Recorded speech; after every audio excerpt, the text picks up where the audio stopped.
കൂടെ അമ്മമാരില്ലാത്ത കുഞ്ഞുങ്ങളുടെ അവസ്ഥ ഏത് രീതിയിൽ നോക്കിയാലും വലിയൊരു ദുരന്തം തന്നെയാച്ച. ഇപ്പൊ തന്നെ എന്റെ കൂടെ എന്റെ അമ്മ ഉണ്ടായിരുന്നെങ്കിൽ ഞാൻ ഈ അനുഭവിക്കുന്നതിന്റെ പകുതി വേദന അനുഭവിച്ചാൽ മതിയായിരുന്നു.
ശാലിനി, ശാലിനി, സത്യമേ,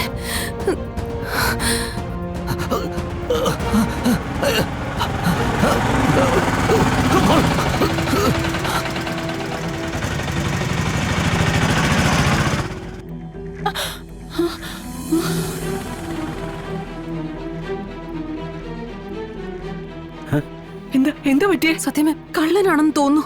എന്നെ കണ്ടപ്പോ ഓടിക്കളഞ്ഞു. വീടിനകത്ത് കയറിയതാ. മങ്കിക്കാപ്പിട്ടിരുന്നോണ്ട് മുഖവും കണ്ടില്ല. പൊന്നി, അയാള് പിൻഭാഗത്തോടെ ഓടിപ്പോയി. നീ വാതിലെല്ലാം ലോക്ക് ചെയ്തിരുന്നില്ലേ?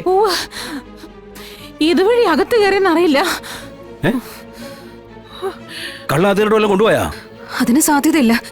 കയ്യിലൊന്നും ഉണ്ടായിരുന്നില്ല. കളക്ടറുടെ വീട്ടിൽ സ്വർണം കൂട്ടി വെച്ചിട്ടുണ്ടെന്ന് കരുതി വന്നതായിരിക്കും.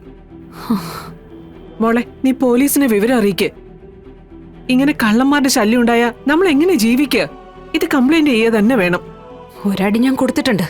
അതവനെ ശരിക്ക് കിട്ടുകയും ചെയ്തിട്ടുണ്ട്.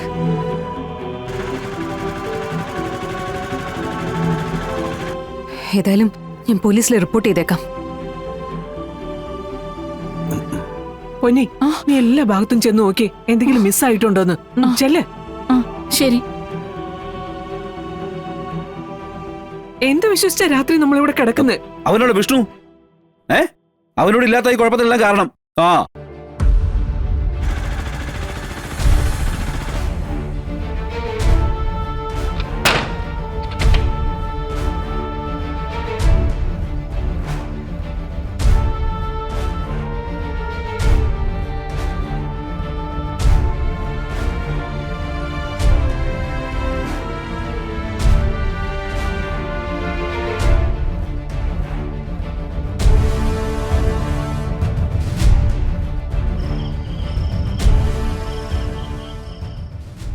എന്താ മോളെ, എന്താ നീ ഇങ്ങനെ നോക്കുന്നേ? എന്തിനാണ് അച്ഛാ എന്നെ ഇങ്ങനെ ഇട്ടിരിക്കുന്നത്? എന്നെ അങ്ങ് കൊന്നുകളാ. ഏ മോളെ, അങ്ങനെയൊന്നും പറയരുത്. ചെറിയൊരു ഓപ്പറേഷൻ നടത്തിയ മോക്ക് എഴുന്നേറ്റ് നടക്കാനാവുന്നാണ് ഡോക്ടർ പറഞ്ഞത്. പക്ഷേ ഇത്തിരി കാശിന്റെ ആവശ്യമുണ്ട്. ഞാനത് ഒപ്പിക്കാനുള്ള ഓട്ടത്തിലാ. അച്ഛൻ, എന്റെ അവസ്ഥ ഒന്ന് ആലോചിച്ച് നോക്കിയേ. കാലിന് സ്വാധീനവും ഇല്ല, എഴുന്നേറ്റ് നടക്കാനും ആവുന്നില്ല. എന്റെ കാര്യങ്ങൾ പോലും എനിക്ക് നോക്കാനാവുന്നില്ല. പിന്നെ എങ്ങനെയാ അച്ഛാ ഞാൻ എന്റെ മോളെ നോക്കുന്നത്?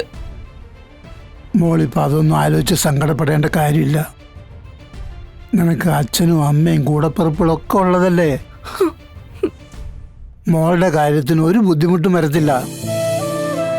എവിടെയാണെങ്കിലും അവളൊരു രാജകുമാരിയെ പോലെ വളരും. രാജകുമാരിയെ പോലെ വളരും. കുറച്ചു ദിവസം എന്റെ അനിയത്തിക്കൊപ്പം നിന്നപ്പോ ഞാൻ കണ്ടതാച്ച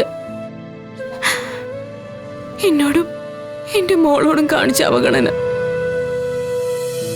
കൂടെ അമ്മമാരില്ലാത്ത കുഞ്ഞുങ്ങളുടെ അവസ്ഥ ഏത് രീതിയിൽ നോക്കിയാലും വലിയൊരു ദുരന്തം തന്നെയാച്ച.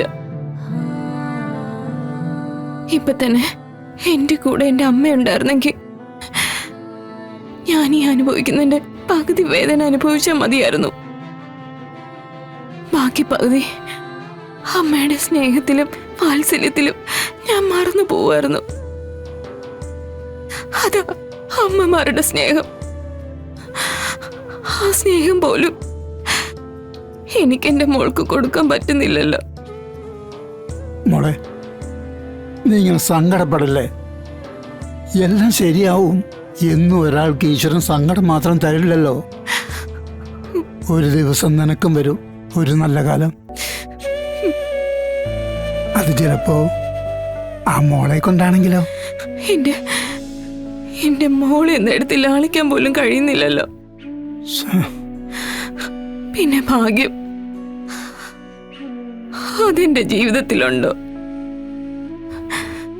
ഉണ്ടായിരുന്നെങ്കിൽ എന്നെ ഉപേക്ഷിച്ച് മറ്റൊരു പെണ്ണിന്റെ ഒപ്പം എന്റെ ഭർത്താവ് പോവില്ലായിരുന്നല്ലോ. മോളെ, ജീവിതാണ്. പല പ്രതിസന്ധികളും തരണം ചെയ്യേണ്ടി വരും. എല്ലാ ജീവിത സുഖങ്ങളും നൽകി ദൈവം ആരെയും സൃഷ്ടിക്കുന്നില്ലല്ലോ. എന്തെങ്കിലുമൊക്കെ കുറവുകൾ ആരുടെ ജീവിതത്തിൽ ഉണ്ടാവും. അതോർത്ത് മനസ്സ് തളർന്നിരിക്കാനാണെങ്കിൽ അതിനെ നേരം കാണൂ. എനിക്ക് എന്റെ കാര്യങ്ങൾ നോക്കാനെങ്കിലും പറ്റണ്ടേ അച്ഛാ? ഞാനിങ്ങനെ പോയാ എങ്ങനെയാ ജീവിക്കുന്നേ?